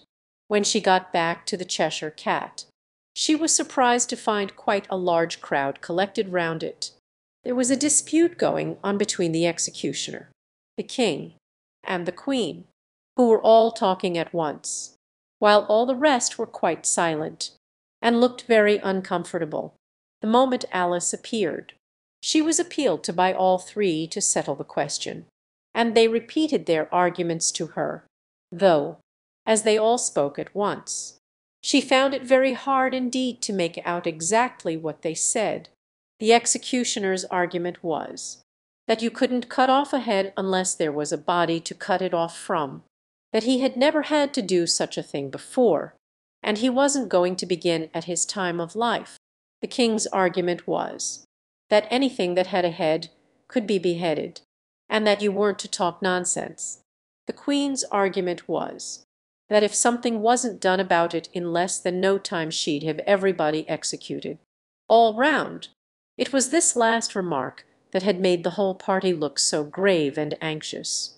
Alice could think of nothing else to say but "It belongs to the Duchess. You'd better ask her about it, she's in prison." The Queen said to the executioner, "Fetch her here." The cat's head began fading away the moment he was gone, and, by the time he had come back with the Duchess, it had entirely disappeared. So the King and the executioner ran wildly up and down looking for it, while the rest of the party went back to the game. Chapter 9. The Mock Turtle's Story. You can't think how glad I am to see you again, as she tucked her arm affectionately into Alice's, and they walked off together. Alice was very glad to find her in such a pleasant temper, and thought to herself that perhaps it was only the pepper that had made her so savage when they met in the kitchen. Not in a very hopeful tone, though. "I won't have any pepper in my kitchen, at all soup does very well without." Very much pleased at having found out a new kind of rule, and vinegar that makes them sour and chamomile, that makes them bitterand and barley sugar, and such things that make children sweet-tempered. I only wish people knew that, then they wouldn't be so stingy about it, you know. And was a little startled when she heard her voice close to her ear. "You are thinking about something, my dear, and that makes you forget to talk? I can't tell you just now what the moral of that is, but I shall remember it in a bit. Perhaps it hasn't one." "Tut, tut, child. Everything's got a moral, if only you can find it." Alice did not much like keeping so close to her. First, because the Duchess was very ugly, and secondly, because she was exactly the right height to rest her chin upon Alice's shoulder, and it was an uncomfortably sharp chin. However, she did not like to be rude, so she bore it as well as she could. The game's going on rather better now, by way of keeping up the conversation a little. "'Tis so, and the moral of that is, oh, 'tis love, that makes the world go round," digging her sharp little chin into Alice's shoulder as she added, "and the moral of that is, take care of the sense, and the sounds will take care of themselves." How fond she is of finding morals in things. I dare say you're wondering why I don't put my arm round your waist. The reason is that I'm doubtful about the temper of your flamingo. Shall I try the experiment? He might bite. Not feeling at all anxious to have the experiment tried. Very true. Flamingos and mustard both bite, and the moral of that is, birds of a feather flock together. Right, as usual. Of course it is. Who seemed ready to agree to everything that Alice said. There's a large mustard mine near here, and the moral of that is, the more there is of mine, who had not attended to this last remark. It's a vegetable. It doesn't look like one, but it is. I quite agree with you. And the moral of that is, be what you would seem to be, or, if you'd like it put more simply, I think I should understand that better if I had it written down, but I can't quite follow it as you say it. That's nothing to what I could say if I chose," in a pleased tone. "Pray don't trouble yourself to say it any longer than that." "Oh, don't talk about trouble. I make you a present of everything I've said as yet, a cheap sort of present. Am glad they don't give birthday presents like that." Thinking again, with another dig of her sharp little chin, for she was beginning to feel a little worried. Just about as much right as pigs have to fly in the M. To Alice's great surprise, the Duchess's voice died away, even in the middle of her favourite word moral, and the arm that was linked into hers began to tremble. Alice looked up, and there stood the Queen in front of them, with her arms folded, frowning like a thunderstorm. A fine day. Weak voice. Now I give you fair warning, stamping on the ground as she spoke. Either you or your head must be off, and was gone in a moment. Let's go on with the game. And Alice was too much frightened to say a word, but slowly followed her back to the croquet ground. The other guests had taken advantage of the Queen's absence, and were resting in the shade. However, the moment they saw her, They hurried back to the game, the queen merely remarking that a moment's delay would cost them their lives. All the time they were playing the queen never left off quarrelling with the other players, and shouting off with his head, or off with her head. Those whom she sentenced were taken into custody by the soldiers, who of course had to leave off being arches to do this, so that by the end of half an hour or so there were no arches left, and all the players, except the king, the queen, and Alice, were in custody and under sentence of execution.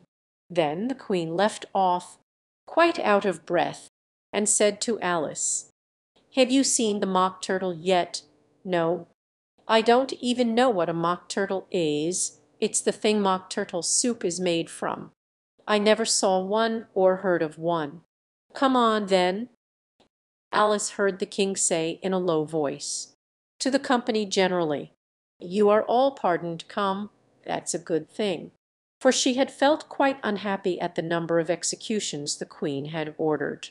They very soon came upon a Gryphon, lying fast asleep in the sun. If you don't know what a Gryphon is, look at the picture. Up, lazy thing, and take this young lady to see the mock turtle, and to hear his history. I must go back and see after some executions I have ordered. Leaving Alice alone with the Gryphon, Alice did not quite like the look of the creature, but on the whole she thought it would be quite as safe to stay with it as to go after that savage queen. So she waited. The Gryphon sat up and rubbed its eyes. Then it watched the queen till she was out of sight. Then it chuckled. What fun! Half to itself, half to Alice. What is the fun? Why, it's all her fancy, that they never executes nobody, you know. Come on, everybody says come on here, as she went slowly after it. I never was so ordered about in all my life, never. Sitting sad and lonely on a little ledge of rock, and, as they came nearer, Alice could hear him sighing as if his heart would break. She pitied him deeply. What is his sorrow? And the Gryphon answered, very nearly in the same words as before, it's all his fancy, that he hasn't got no sorrow, you know. Come on. Who looked at them with large eyes full of tears, but said nothing. She wants for to know your history. Hollow tone. Sit down, both of you, and don't speak a word till I've finished. And nobody spoke for some minutes. Alice thought to herself, I don't see how he can ever finish, if he doesn't begin. With a deep sigh, these words were followed by a very long silence, broken only by an occasional exclamation of Hacker, and the constant heavy sobbing of the mock turtle. Alice was very nearly getting up and saying, "Sir, for your interesting story." So she sat still and said nothing. "When we were little," more calmly, though still sobbing a little now and then, "we went to school. In the sea the master was an old turtle. We used to call him Tortoise." "Why did you call him Tortoise if he wasn't one?" "We called him Tortoise because he taught us." Really you are very dull." And then they both sat silent and looked at poor Alice, who felt ready to sink into the earth. At last the Gryphon said to the mock turtle, "Drive on, old fellow, don't be all day about it. Yes, we went to school in the sea, though you mayn't believe it. I never said I didn't." "You did." "Hold your tongue." Before Alice could speak again, the mock turtle went on, "We had the best of educations. In fact, we went to school every day. I've been to a day school, too. You needn't be so proud as all that, with extras." "Yes." "We learned French and music, and washing." "Certainly not." "Ah, then yours wasn't a really good school." "Living at the bottom of the sea, I couldn't afford to learn it. I only took the regular course. What was that? Reeling and writhing, of course, to begin with, and then the different branches of arithmetic, ambition, distraction, uglification. And derision. I never heard of uglification." "What is it?" "What? You know what to beautify is, I suppose. Yes. It means to make anything prettier. Well, then, If you don't know what to uglify is, you are a simpleton." So she turned to the Mock Turtle and said, "What else had you to learn?" Well, there was Mystery, counting off the subjects on his flappers. "Well, I can't show it you myself. I'm too stiff. I went to the classics master, though. He was an old crab. He taught laughing and grief. They used to say so he did, so he did," sighing in his turn, and both creatures hid their faces in their paws, in a hurry to change the subject. 10 hours the first day, 9 the next. What a curious plan! Because they lessen from day to day, and she thought it over a little before she made her next remark. "Tell her something about the games now." The Lobster Quadrille the Mock Turtle sighed deeply, and drew the back of one flapper across his eyes. He looked at Alice, and tried to speak, but for a minute or two sobs choked his voice, and it set to work shaking him and punching him in the back. At last the Mock Turtle recovered his voice, and, with tears running down his cheeks, he went on again. "You may not have lived much under the sea," said Alice, "and perhaps you were never even introduced to a lobster." Alice began to say, "I once tasted," and said, "No, never, so you can have no idea what a delightful thing a lobster quadrille is." "No, indeed," said Alice. "What sort of a dance is it?" "Why, 2 lines. Seals, turtles, salmon, and so on. Then, when you've cleared all the jellyfish out of the way, that generally takes some time, you advance twice, each with a lobster as a partner." "Of course." "Advance twice set to partners, change lobsters, and retire in same order. Then, you know, you throw the lobsters with a bound into the air, as far out to sea as you can. Swim after them, turn a somersault in the sea, capering wildly about. Change lobsters again, back to land again, and that's all the first figure." Suddenly dropping his voice, and the two creatures, who had been jumping about like mad things all this time, sat down again very sadly and quietly, and looked at Alice. "It must be a very pretty dance. Would you like to see a little of it?" "Very much indeed." "Come, let's try the first figure. We can do without lobsters, you know. Which shall sing?" "Oh, you sing." "I've forgotten the words," every now and then treading on her toes when they passed too close, and waving their forepaws to mark the time, while the Mock Turtle sang this, very slowly and sadly. "And he's treading on my tail. See how eagerly the lobsters and the turtles all advance. They are waiting on the shingle. Will you come and join the dance? Will you? Won't you? Will you? Won't you? Will you join the dance? Will you? Won't you? Will you? Won't you? Won't you join the dance?" You can really have no notion how delightful it will be when they take us up and throw us, with the lobsters, out to sea. But the snail replied, "Too far, too far," and gave a look askance. But he would not join the dance. Would not, could not, would not, could not, would not join the dance. Would not, could not, would not, could not join the dance. What matters it how far we go? There is another shore, you know, upon the other side. The further off from England the nearer is to France. Then turn not pale, beloved snail, but come and join the dance. Will you, won't you? Will you, won't you? Will you join the dance? Will you, won't you? Will you, won't you? Won't you join the dance? Thank you. It's a very interesting dance to watch." Feeling very glad that it was over at last. You've seen them, of course." "Yes, I've often seen them at Din. I don't know where Din may be, but if you've seen them so often, of course you know what they're like." "I believe so. They have their tails in their mouths, and they're all over crumbs." "You're wrong about the crumbs.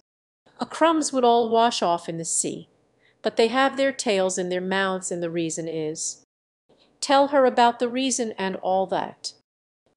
That they would go with the lobsters to the dance, so they got thrown out to sea, so they had to fall a long way. It's very interesting. I never knew so much about a whiting before. I can tell you more than that, if you like." Alice was thoroughly puzzled. "Does the boots and shoes—" "Why, what are your shoes done with? I mean, what makes them so shiny?" and considered a little before she gave her answer. "They're done with blacking. I believe boots and shoes under the sea are done with a whiting. Soles and eels, of course. Any shrimp could have told you that, if I'd been the whiting, whose thoughts were still running on the song. I'd have said to the porpoise, 'Keep back, please.' Of course not. Why, if a fish came to me and told me he was going a journey, I should say, 'With what porpoise?' I mean what I say." And the Gryphon added, "Come, let's hear some of your adventures." "I could tell you my adventures beginning from this morning," said Alice a little timidly, "but it's no use going back to yesterday, because I was a different person then. Explain all that." "No, no, the adventures first. Explanations take such a dreadful time." She was a little nervous about it just at first. The two creatures got so close to her, one on each side, and opened their eyes and mouths so very wide. But she gained courage as she went on. Her listeners were perfectly quiet till she got to the part about her repeating "You are old, Father William," to the caterpillar, and the words all coming different. And then the Mock Turtle drew a long breath and said, "That's very curious." "It's all about as curious as it can be," said the Gryphon. "It all came different." "I should like to hear her try and repeat something now. Tell her to begin." "Stand up and repeat," 'tis the voice of the sluggard. How the creatures order one about, and make one repeat lessons! A might as well be at school at once. She got up and began to repeat it, but her head was so full of the lobster quadrille that she hardly knew what she was saying, and the words came very queer indeed. "So he with his nose trims his belt and his buttons, and turns out his toes." Later editions continued as follows: "When the sands are all dry, he is gay as a lark and will talk in contemptuous tones of the shark. But when the tide rises and sharks are around, his voice has a timid and tremulous sound. That's different from what I used to say when I was a child." Well, I never heard it before, but it sounds uncommon nonsense. She had sat down with her face in her hands, wondering if anything would ever happen in a natural way again. How could he turn them out with his nose, you know? It's the first position in dancing. But was dreadfully puzzled by the whole thing, and longed to change the subject. Go on with the next verse. It begins, "I passed by his garden," though she felt sure it would all come wrong. And she went on in a trembling voice, "and marked, with one eye, how the owl and the panther were sharing a pie." Later editions continued as follows: "The panther took pie crust and gravy and meat, while the owl had the dish as its share of the treat. When the pie was all finished, the owl as a boon was kindly permitted to pocket the spoon, while the panther received knife and fork with a growl, and concluded the banquet. What is the use if you don't explain it as you go on? It's by far the most confusing thing I ever heard. Yes, I think you'd better leave off." And Alice was only too glad to do so. Shall we try another figure of the lobster quadrille? So eagerly that the Gryphon said, in a rather offended tone, "No accounting for tastes, sing her turtle soup, will you?" The Mock Turtle sighed deeply, and began, in a voice sometimes choked with sobs, to sing this: "Beautiful soup, so rich and green, waiting in a hot tureen.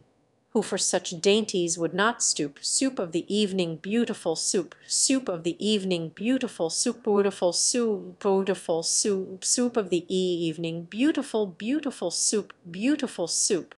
Chorus again.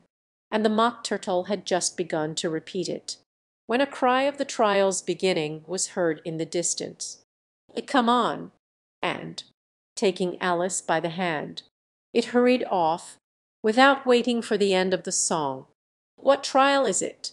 But the Gryphon only answered "Come on," and ran the faster, while more and more faintly came, carried on the breeze that followed them, the melancholy words, "Soup of the evening, beautiful, who stole the tarts?"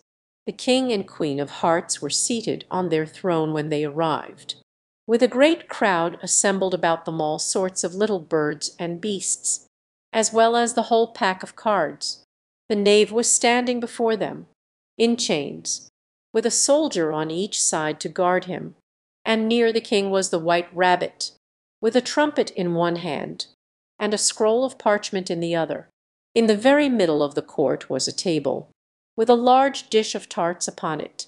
They looked so good that it made Alice quite hungry to look at them. "I wish they'd get the trial done," she thought. So she began looking at everything about her, to pass away the time. Alice had never been in a court of justice before, but she had read about them in books, and she was quite pleased to find that she knew the name of nearly everything there. Because of his great wig, by the way, was the king, and as he wore his crown over the wig, look at the frontispiece if you want to see how he did it. He did not look at all comfortable, and it was certainly not becoming, because some of them were animals, and some were birds. I suppose they are the jurors, being rather proud of it, for she thought, and rightly too, that very few little girls of her age knew the meaning of it at all. However, jurymen, the 12 jurors were all writing very busily on slates. "They can't have anything to put down yet before the trial's begun. They're putting down their names." Indignant voice, but she stopped hastily, for the White Rabbit cried out. To make out who was talking, Alice could see, as well as if she were looking over their shoulders, that all the jurors were writing down stupid things on their slates, and she could even make out that one of them didn't know how to spell stupid, and that he had to ask his neighbor to tell him. One of the jurors had a pencil that squeaked. This, of course, Alice could not stand, and she went round the court and got behind him, and very soon found an opportunity of taking it away. She did it so quickly that the poor little juror, it was Bill, the lizard, could not make out at all what had become of it. So, after hunting all about for it, he was obliged to write with one finger for the rest of the day, and this was of very little use, as it left no mark on the slate. Herald, on this the White Rabbit blew 3 blasts on the trumpet, and then unrolled the parchment scroll, and read as follows: "Not yet, not yet." And the White Rabbit blew 3 blasts on the trumpet, and called out, "First witness." He came in with a teacup in one hand and a piece of bread and butter in the other. "I beg pardon, your Majesty, for bringing these in, but I hadn't quite finished my tea when I was sent for. You ought to have finished." Who had followed him into the court, arm in arm with the Dormouse. 14th of March, I think it was. He 15th. His 16th. And the jury eagerly wrote down all 3 dates on their slates, and then added them up, and reduced the answer to shillings and pence.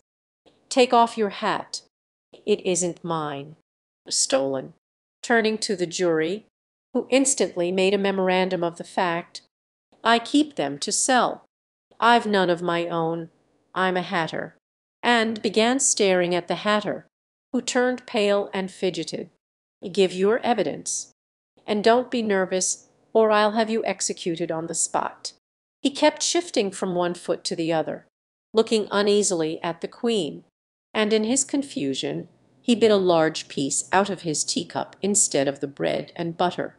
Just at this moment Alice felt a very curious sensation, which puzzled her a good deal until she made out what it was. She was beginning to grow larger again, and she thought at first she would get up and leave the court. But on second thoughts she decided to remain where she was as long as there was room for her. "I wish you wouldn't squeeze so," who was sitting next to her. "I can hardly breathe. I can't help it. I'm growing. You've no right to grow here. Don't talk nonsense." "Yes, but I grow at a reasonable pace." All this time the Queen had never left off staring at the Hatter, and, just as the Dormouse crossed the court, she said to one of the officers of the court that he shook both his shoes off. "Give your evidence, or I'll have you executed. Whether you're nervous or not, I'm a poor man," in a trembling voice, "and I hadn't begun my tea not above a week or so, and what with the bread and butter getting so thin, and the twinkling of the tea—" "The twinkling of the what?" "It began with the tea. Of course twinkling begins with a T. Do you take me for a dunce? Go on. I'm a poor man, and most things twinkled after that, only the March Hare said, 'I didn't.'" "You did." "I deny it." "He denies it." "Leave out that part well, at any rate," the Dormouse said, looking anxiously round to see if he would deny it too. But the Dormouse denied nothing, being fast asleep. "I cut some more bread and butter."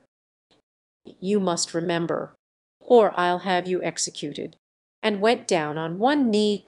"I'm a poor man, your Majesty." "You're a very poor speaker." Here one of the guinea pigs cheered, and was immediately suppressed by the officers of the court, as that is rather a hard word. I will just explain to you how it was done. They had a large canvas bag, which tied up at the mouth with strings. Into this they slipped the guinea pig, head first, and then sat upon it. "I'm glad I've seen that done. I've so often read in the newspapers at the end of trials there was some attempts at applause, which was immediately suppressed by the officers of the court. If that's all you know about it, you may stand down. I can't go no lower. I'm on the floor, as it is. Then you may sit down." Here the other guinea pig cheered, and was suppressed. "Come, that finished the guinea pigs." With an anxious look at the Queen, who was reading the list of singers, "You may go." And the Hatter hurriedly left the court, without even waiting to put his shoes on. But the Hatter was out of sight before the officer could get to the door. "Call the next witness." The next witness was the Duchess's cook. She carried the pepper box in her hand, and Alice guessed who it was, even before she got into the court, by the way the people near the door began sneezing all at once. "Give your evidence." "Shan't." The king looked anxiously at the White Rabbit, who said in a low voice, with a melancholy air, and, after folding his arms and frowning at the cook till his eyes were nearly out of sight, he said in a deep voice, "Treacle, collar that Dormouse. Behead that Dormouse, turn that Dormouse out of court, suppress him, pinch him." For some minutes the whole court was in confusion, getting the Dormouse turned out, and, by the time they had settled down again, the cook had disappeared. With an air of great relief, "Call the next witness." "Really, my dear, you must cross-examine the next witness.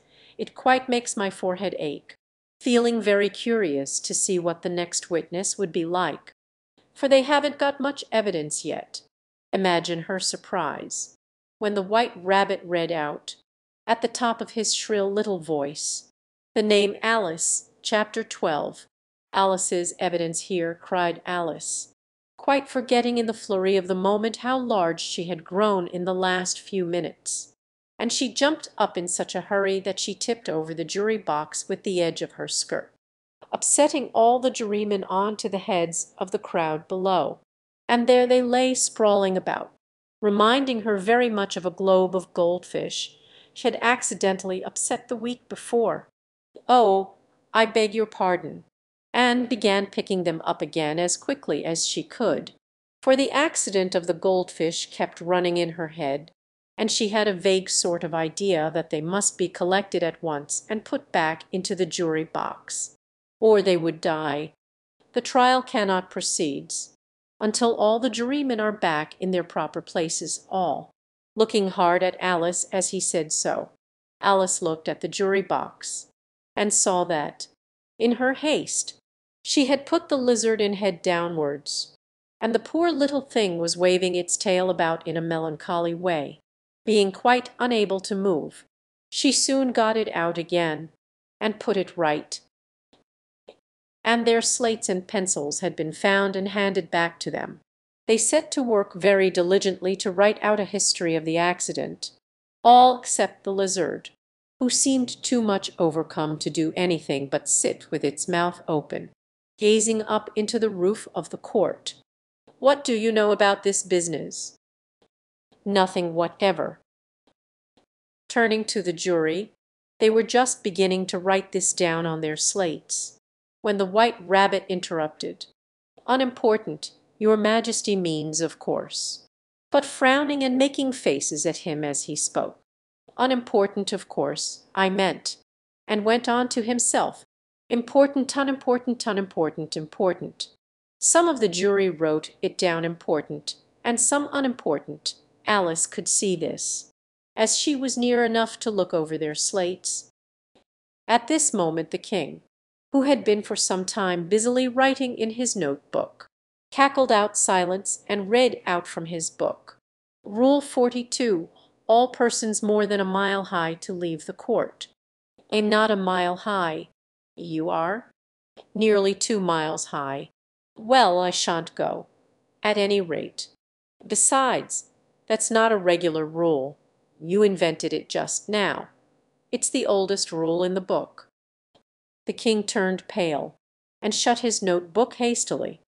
"Consider your verdict," in a low, trembling voice. "There's more evidence to come yet, please your Majesty," jumping up in a great hurry. "I haven't opened it yet, but it seems to be a letter written by the prisoner to somebody. It must have been that, unless it was written to nobody, which isn't usual. It isn't directed at all. In fact, there's nothing written on the outside. And added, it isn't a letter. After all, it's a set of verses. Are they in the prisoner's handwriting?" asked another of the jurymen. "No, they're not." The jury all brightened up again. "Please your Majesty, I didn't write it, and they can't prove I did. There's no name signed at the end. If you didn't sign it, that only makes the matter worse. You must have meant some mischief." It was the first really clever thing the king had said that day. "It proves nothing of the sort." "Why, you don't even know what they're about. Read them." The White Rabbit put on his spectacles. "Where shall I begin, please your Majesty?" "Begin at the beginning, and go on till you come to the end, then stop." Rubbing his hands. "So now let the jury, if any one of them can explain it." She had grown so large in the last few minutes that she wasn't a bit afraid of interrupting him. "I'll give him 6pence. I don't believe there's an atom of meaning in it." "If there's no meaning in it, that saves a world of trouble, you know, as we needn't try to find any, and yet I don't know," spreading out the verses on his knee, and looking at them with one eye. "I seem to see some meaning in them. After all said, I could not swim. Can you?" Turning to the knave. The knave shook his head sadly. "Do I look like it?" Which he certainly did not, being made entirely of cardboard. "All right so far." And he went on muttering over the verses to himself. "We know it to be true. That's the jury, of course. I gave her one, they gave him two. Why, that must be what he did with the tarts, you know, but it goes on they all returned from him to you. Why, there they are," pointing to the tarts on the table. "Nothing can be clearer than that. Then again, before she had this fit." "You never had fits, my dear, I think." Throwing an inkstand at the lizard as she spoke. The unfortunate little Bill had left off writing on his slate with one finger, as he found it made no mark. But he now hastily began again, using the ink that was trickling down his face, as long as it lasted. Looking round the court with a smile, there was a dead silence. It's a pun, and everybody laughed. For about the 20th time that day. Sentence first, verdict afterwards, stuff and nonsense. Turning purple. I won't. Off with her head. Nobody moved. Who cares for you? She had grown to her full size by this time, and came flying down upon her. She gave a little scream, half of fright and half of anger, and tried to beat them off, and found herself lying on the bank, with her head in the lap of her sister, who was gently brushing away some dead leaves that had fluttered down from the trees upon her face. "Wake up, Alice dear." "Why?" "I've had such a curious dream." And she told her sister, as well as she could remember them, all these strange adventures of hers that you have just been reading about. And when she had finished, her sister kissed her, and said, "It was a curious dream, dear, certainly, but now run into your tea, it's getting late," thinking while she ran, as well she might, what a wonderful dream it had been. But her sister sat still just as she left her, leaning her head on her hand, watching the setting sun, and thinking of little Alice and all her wonderful adventures, till she too began dreaming after a fashion. And this was her dream. She dreamed of little Alice herself, and once again the tiny hands were clasped upon her knee, and the bright eager eyes were looking up into hers. She could hear the very tones of her voice, and see that queer little toss of her head to keep back the wandering hair that would always get into her eyes and still as she listened, or seemed to listen. The whole place around her became alive with the strange creatures of her little sister's dream. The long grass rustled at her feet as the white rabbit, hurried by the frightened mouse, splashed his way through the neighboring pool. She could hear the rattle of the teacups as the March Hare and his friends shared their never-ending meal, and the shrill voice of the Queen ordering off her unfortunate guests to execution. Once more the pig baby was sneezing on the Duchess's knee, while plates and dishes crashed around it. Once more the shriek of the Gryphon, the squeaking of the lizard's slate pencil, and the choking of the suppressed guinea pigs, filled the air, mixed up with the distant sobs of the miserable mock turtle. So she sat on, with closed eyes, and half believed herself in Wonderland, though she knew she had but to open them again, and all would change to dull reality. The grass would be only rustling in the wind, and the pool rippling to the waving of the reeds. The rattling teacups would change to tinkling sheep bells, and the Queen's shrill cries to the voice of the shepherd boy and the sneeze of the baby, the shriek of the Gryphon, and all the other queer noises would change, she knew, to the confused clamor of the busy farmyard, while the lowing of the cattle in the distance would take the place of the mock turtle's heavy sobs. Lastly, she pictured to herself how this same little sister of hers would, in the aftertime, be herself a grown woman, and how she would keep, through all her riper years, the simple and loving heart of her childhood, and how she would gather about her other little children, and make their eyes bright and eager with many a strange tale, perhaps even with the dream of Wonderland of long ago, and how she would feel with all their simple sorrows, and find a pleasure in all their simple joys, remembering her own child life, and the happy summer days. The end.